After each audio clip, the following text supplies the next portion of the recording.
नमस्कार, मैं हूं वीरेश सिंह। आईटीआई के टॉक शो में आपका स्वागत करता हूं। आज जो है तो ट्रेनिंग वेरिफिकेशन को लेकर के डीजीटी की तरफ से बड़ी ब्रेकिंग न्यूज ये आ रही कि बड़े अफसर ने डांट लगाते हुए अधिकारियों को बोला है कि 10 दिन वर्किंग डे 10 दिन के अंदर ट्रेनिंग वेरिफिकेशन एग्जाम वाली सारी समस्याओं को ठीक किया जाए। आज से 10 दिन के अंदर अंदर खास तौर से ट्रेनिंग वेरिफिकेशन को लेकर के डीजीटी को बड़ी किरकिरी हो रही थी, जिसमें इनवैलिड ओटीपी को लेकर के और बिना आधार कार्ड वाला वेरिफिकेशन को लेकर के दो चीजों को लेकर के बड़ी जो है तो इस पर अपडेट हुई है, जिसको इसी हफ्ते वर्किंग डे की बात कर रहा हूं मैं, इसी हफ्ते 10 दिन के अंदर अंदर इन सारी चीजों को कर लिया जाएगा। एक चीज चलिए अब विस्तार से बता दें कि जो ट्रेनिंग वेरिफिकेशन में दो बड़े इशू थे जिसको आईटीआई टॉक शो ने उठाया था, जिसको अधिकारियों ने बोला था कि ये सारी चीजें कर ली गई हैं। अभी मैं बता दूं कि 12-12.5 लाख डेटा है, एडमिशन वाले 12.5 लाख के लगभग डेटा है। उन डेटा को जो है तो अलग कर दिया गया है, लगभग बहुत सारे डेटा को अलग कर दिया गया है जिनका ट्रेनिंग वेरिफिकेशन हो गया है, और बिना ट्रेनिंग वेरिफिकेशन वाले भी हजारों में हैं भाई साहब, बहुत हजारों में हैं, छोटे नहीं हैं। उनको अलग कर दिया गया है, दो कैटेगरी में बांट दिया गया है। एक कैटेगरी जिनका इनवैलिड जो है तो ओटीपी आ रहा है, दूसरा जो है तो आधार कार्ड नहीं, नॉन आधार कार्ड वाला, दो कैटेगरी को कर दिया गया। तीसरा कैटेगरी को पेंडिंग में रखा गया है, उसको देखा जाएगा क्या करना है क्या नहीं करना। अब इसमें एक बड़ी चीजें आ गई है कि जो स्टेट ने डेटा माइग्रेट नहीं किया है उस पर क्या होगा, उस पर डीजीटी ने कोई एक भी चीज मेरे को जवाब नहीं दिया है। इसलिए मैं साफ साफ बोल रहा हूं कि स्टेट के डेटा माइग्रेट में जो कुछ दिक्कतें आ रही थी उस पर डीजीटी ने अभी ना तो हां बोला है ना तो ना बोला है। उन्होंने बोला है कि अभी हमारी पहली प्राथमिकता है कि जो इनवैलिड ओटीपी और नॉन आधार कार्ड वाला है वो वाले डेटा को हमको तुरंत कर देना है। अगर इसी बीच में जो भी कुछ होगा तो माइग्रेट वाला करेंगे या नहीं करेंगे, जिनका ऐसे है वो डीजीटी को मेल कर दें। और बड़े अधिकारियों ने क्लास लेते हुए, जो समीक्षा बैठक होती है महीने की, उसमें क्लास लेते हुए सभी अधिकारियों को बिल्कुल एक शब्द में बोल दिया है कि 10 डेज मतलब 10 डेज के अंदर ये सारी चीजें हो जानी चाहिए। ट्रेनिंग वेरिफिकेशन को लेकर के इस मुद्दे को खत्म किया जाए। और अभी तक क्या दिक्कत थी, तो यहाँ के अधिकारियों ने ऊपर के अधिकारियों के बताया कि सर लगभग 12.5 लाख के लगभग ऊपर डेटा थे, उस डेटा को जो है अलग अलग कर दिया गया है। इसमें जो है तो गलती कई आईटीआई वालों को है। उस पर बड़े अधिकारियों को जब समझाया गया, बड़े अधिकारी को जब समझाया गया, अधिकारियों ने जो समझाया, टॉप लेवल के अधिकारियों ने जब समझाया कि फला चीजें हुई है, एक आईटीआई वाले के 10-10 बार मोबाइल नंबर चेंज हुए, प्रिंसिपल साहब भग गए या स्टाफ भग गया, वो बहुत सारी दिक्कतें थी।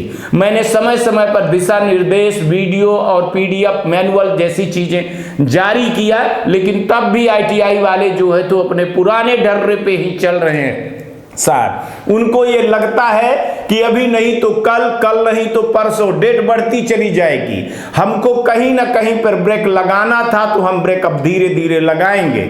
सीबीएसई और एआईसीटी जैसे संस्थाएं जैसे काम करती हैं वैसे अब हमको काम करना पड़ेगा और किसी भी प्रकार के आईटीआई को छूट नहीं देना पड़ेगा। जब ये सारी चीजें हो जाएंगी तब खुद ही आईटीआई वाले एक्टिव होकर के ये सारी चीज करेंगे। इस पर कुछ हद तक हम भी जो है तो इस हद तक जो है तो ये कहना चाहिए, छोटा मोटा आदमी कुछ हद तक हम भी मान लिए हैं कि ये बात सही है। कई आईटीआई वालों की गलती के कारण अच्छी आईटीआई जो है तो निशाने पे आ जाती है, इसको आईटीआई वालों को सोचना चाहिए। एक तो बात बता दूं कि ट्रेनिंग वेरिफिकेशन को लेकर के बहुत सारे यूट्यूबरों ने जो यूट्यूब पर जो गलत फहमियां फैलाते हैं सोशल मीडिया पर, उसके शिकार आईटीआई वाले हो जाते हैं। ठीक है ना, आईटीआई वाले क्या, जो उनके यहाँ प्रिंसिपल साहब हैं या जो काम करते हैं वो लोग हो जाते हैं, तरह तरह की चीजें करते हैं, बार बार मोबाइल नंबर चेंज करके ये दुनियादारी करके सारी चीजें करते हैं। इसके जिम्मेदार है जब भी कभी आप जब भी कभी आप यूट्यूबरों से, सोशल मीडिया पर ये बातें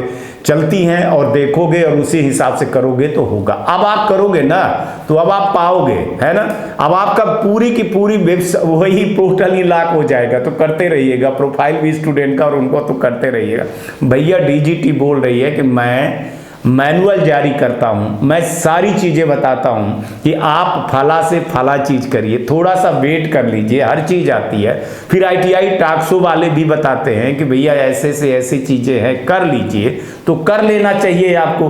अब मैं आपको तो ये नहीं दिखाऊंगा कि आपके पोर्टल पर जाएं, ऐसे नंबर डालें, ये करें, दुनिया भर की चीजें करें, लॉगिन, यूजर, पासवर्ड। मेरा काम है न्यूज दिखाना कि भैया ये चीज हो रही है, और इतनी जानकारी तो होनी चाहिए ना। बहुत सारे आईटीआई वाले 10-10, 15-15, 20-20 साल से आईटीआई चला रहे हैं। अगर आप टेक्निकल नहीं है तो फिर क्या मतलब है आपको? आईटीआई फिर बंद कर दीजिए साहब, जाइए फॉर्चून की दुकान खोल लीजिए। अगर आईटीआई चला रहे हैं तो अपने आप को बदलना पड़ेगा, अपने आप को अपडेट होना पड़ेगा, ठीक है। तो ये ट्रेनिंग वेरिफिकेशन को लेकर के बड़ी अपडेट आपको बता दिया। दूसरा आप बता रहा हूं, सप्लीमेंट्री एग्जाम को लेकर के भी बड़े अधिकारी ने यह पूछा कि आपकी कहां तक कार्रवाई हुई है, क्या आपने किया हुआ है, इसका समीक्षा रिपोर्ट में आप बताइए।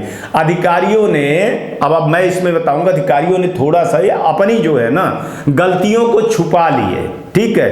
कि सप्लीमेंट्री एग्जाम जो जनवरी में करवाना था उनको, वो ले आते जो है तो मार्च तक ले आ रहे हैं। मार्च अप्रैल तक इसको सारी चीजें करने के लिए अपना कैलेंडर निर्धारित किए हैं कि अप्रैल के पहले उन्होंने, देखिए कितने माने है ना, मैं नहीं बोलूंगा कि मतलब अप्रैल तक डेट लिया करके उसको सारी चीजें कर लिए कि अप्रैल तक हम सारी चीजें कर लेंगे। अच्छा खासा टाइम ले लिए, मार्च भी ले लिए पूरा और अप्रैल भी ले लिए। चाहे अप्रैल 1 तारीख जाए, चाहे 5 तारीख जाए, चाहे 10 तारीख जाए, चाहे 15 तारीख तक जाए, चाहे 30 तारीख तक जाए। अब वो अप्रैल का नाम ले लिए तो अप्रैल तो जाएगा साहब। और सही भी बात है कि मान के चलिए कि नोटिफिकेशन निकाल दिए तो फिर ये चीजें फला करके अप्रैल तक ले जाएंगे। अपना निर्धारित कैलेंडर वो अप्रैल तक का बना लिए हैं, उस पे अप्रैल तक का निर्धारित जो कैलेंडर बनाने के पहले चीजें कह दी। अब इसको जो है तो देखना यूट्यूब वाले क्या क्या बताने लगेंगे, है ना। इसीलिए सारी चीजें मैं नहीं बता रहा हूं कि सारी चीजें बताने हमारे न्यूज का बड़ा असर होता। देखिए सप्लीमेंट्री में उन्होंने 3 चीजें वो भी यहां पर ले आए हैं। एक चीज वो ले आए हैं कि जो सप्लीमेंट्री का डेटा था, ओल्ड वाला डेटा था, उस डेटा को ले आने में कई चीज़ें दिक्कत हो रही थी। दूसरी दिक्कत ये हो गई कि जो 2018-19 के खास तौर से वो स्टूडेंट थे जिन स्टूडेंट का ईडी में इंजीनियरिंग ड्राइंग का पेपर था, वो पेपर के उस बच्चों का पूरा हो गया था, उनको डेटा से बाहर कर देना था, ठीक है ना। तो उनको डेटा बाहर कर दिए। अब फ्रेश डेटा जिनका है उस डेटा को ले आए हैं। उसमें भी उन्होंने देखा कि कौन कितने साल का है, क्या क्या दिया है, उसको अलग कर लिया, ठीक है। उसमें एक बहुत बड़ी चीजें साहब को दिखाया, जिसको मैंने बार बार दिखाता हूं कि 2023 के दिसंबर में जो परीक्षाएं हुई थी, उस परीक्षाएं में 3.5 लाख लड़कों का डेटा था, जिसमें 1 लाख लड़के परीक्षा दिए और 2.5 लाख नहीं दिए। इसमें एजेंसी को बहुत ज्यादा नुकसान हुआ और डीजीटी को भी नुकसान हुआ था। सोचिए कोई कह दे कि 3.5 लाख लड़के बैठेंगे, इंटू 300 रुपए कर दीजिए, फिर आपको मिले 1 लाख लड़कों का डेटा है और ये सारी चीजें हो तो कितना बड़ा नुकसान होता है। इसके पीछे की जो कहानी बताई तो वो भी एक सच कहानी थी। दूसरी चीज मैं इसमें सबसे बड़ी चीज जो आज आप लोगों को समझा रहा हूं कि बहुत सारे डेटा में हेर फेर हुए थे। क्या कहना चाह रहा हूं, बहुत सारे डेटा में हेर फेर हुए थे, उसको डीजीटी ने पकड़ा है और पकड़ करके उसकी कार्रवाई भी होगी, है ना। कई लोग प्रोफाइल के नाम पे, ग्रीवांसेस के नाम पे किसी की फोटो, किसी की नाम, किसी का डेट ऑफ बर्थ, किसी का पिता का नाम, ये बहुत पहले 1 साल पहले मैंने दिखाया था। अब डीजीटी जो भी एग्जाम करवा रही है बहुत फेयर एग्जाम करवा रही है और बहुत फेयर एग्जाम होंगे। और इसीलिए जो पोर्टल पर आप देख रहे होंगे कि जो पोर्टल पर चीजें आ रही हैं, माने एक शब्द जो आईटीआई को पकड़ेगी कोर्ट केस में, वो भी मैं बता दे रहा हूं, जिसमें आईटीआई वाला फंसेगा।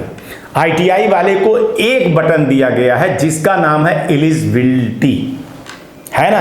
एलिजिबिलिटी जो शब्द लिखा है ना, ये कोर्ट में जैसे जाएगा तो ये सीधे सीधे जब भी कुछ मान के चलिए कि गलत कर रहा है, मान के चलिए कि वो किसी का नाम, मैं परीक्षा में बैठा हूं लेकिन मेरे जगह पर वो दूसरे को बैठा दिया परीक्षा में, मान लीजिए कि परीक्षा में बैठा दिया, नाम रोल नंबर वही है, फिर बाद में वो सारी चीजें, मैं कुछ कहना चाह रहा हूं, डायरेक्ट नहीं कह पा रहा हूं, क्योंकि फिर वो एक प्रोटोकॉल और एक कम्युनिटी और एक वायलेंस वाली चीजें हो जाएंगी। ठीक है, मैं सिर्फ समझा रहा हूं।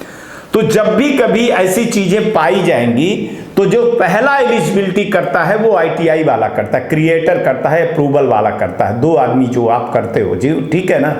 वो अप्रूवल की बटन दबाओगे तो उसमें सबसे पहला जो अपराध पकड़ा जाएगा वो पकड़ा जाएगा जो डेटा ऑपरेट कर रहा है, जो इस चीज को लॉगिन को क्रिएटर और अप्रूवल वाला है। वो बहुत ध्यान से सुनिएगा, सारी रिस्पॉन्सिबिलिटी उठा करके डीजीटी ने यहां पर रख दिया है।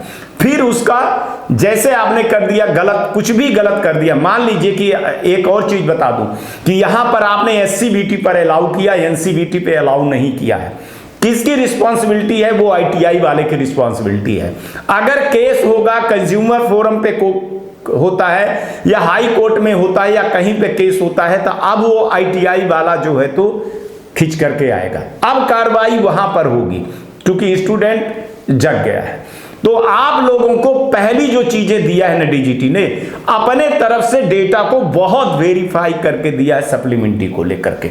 भले लेट हो गया है लेकिन अब उन्होंने बड़ी बड़ी चीजों को निकाल करके दिया है कि अगर उसका नाम गलत है भाई साहब, उसका फोटो गलत है, उसका डेट ऑफ बर्थ गलत है, तो इसकी रिस्पॉन्सिबिलिटी किसको है? कई बार डीजीटी लेटर में एक चीज लिखती है जिसको ना तो डायरेक्टर लोग सुनते हैं ना वहां के ऑपरेटर सुनते हैं। साफ साफ डीजीटी ने अब लेटर पे लिखने चालू कर दिया है कि इस तारीख से लेकर के फला तारीख तक के बीच में आप जो डेटा चढ़ाएंगे, आप जो अप्रूवल करेंगे, आप जो फीस पेड करेंगे, उसकी जवाबदारी आपकी है। इसके बाद लिखता है कि उसको जो अप्रूवल करेगा अगर अच्छे से अप्रूवल नहीं करता है तो उसके संबंधित, जैसे मान लीजिए कि नोडल हो, एनएसटीआईटीआई हो या स्टेट डायरेक्टर हो या आरडीएसडी हो, वो लोग रहेंगे। लास्ट में डीजीटी ने अपने लिए बचते हुए ये बनाया है कि भाई साहब जो डेटा हमारे पास आता है ये फिल्टर हो करके कई लोगों से गुजर करके जो हमारे पास आता है, तो हम समझते हैं क्योंकि ये रिस्पॉन्सिबिलिटी इनकी है, रिस्पॉन्सिबल लोग हैं कि इन्होंने डेटा को सही रूप से सबमिट किया है, इसलिए वो एजेंसी के पास चला जाता है जिसमें प्रवेश पत्र, एडमिट कार्ड जारी और एग्जाम जैसी चीजें चालू हो जाते हैं। इसमें हमारा दोष नहीं है। तो डीजीटी अपने को कई मोर्चे पे साफ साफ क्लीन कर रही है और फंसोगे आप लोग। तो इसलिए अभी 10 दिन का टाइम दिया गया है इन सब सारी चीजों को लेकर के करने के लिए, जिसमें ट्रेनिंग, वेरिफिकेशन और सप्लीमेंट्री के लिए कोई बड़ी बिग न्यूज आएगी। ठीक है, तो मैं जो कहना चाह रहा था आज, तो हमारे समझ से ऐसे लगता है कि मैंने बहुत बड़ी बात बोल दी है। जिसको समझना है वो समझ जाएंगे, जिनको नहीं समझना है तो मैं नहीं जानता हूं। देखो आईटीआई वालों को बोल रहा हूं, इसको बहुत सीरियस आप ले लीजिएगा। अभी फीस पेड करने के लिए आ रहा होगा तो उसको बहुत ध्यान दीजिएगा, लड़के का डेटा देख लीजिएगा। बाकी फिर आपके ऊपर जब कार्रवाई होगी ना, कोई कुछ नहीं कहेगा।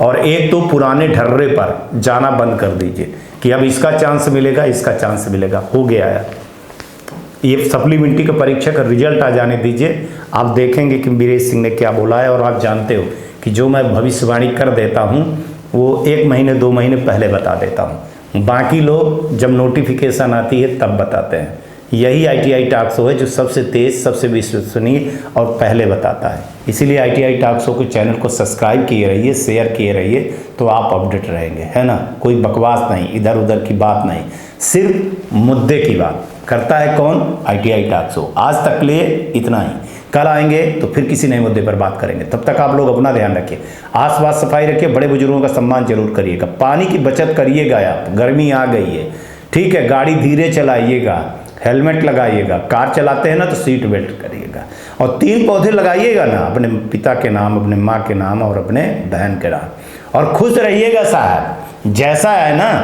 वैसा करिएगा, क्योंकि आईटीआई और लाइफ आपकी है।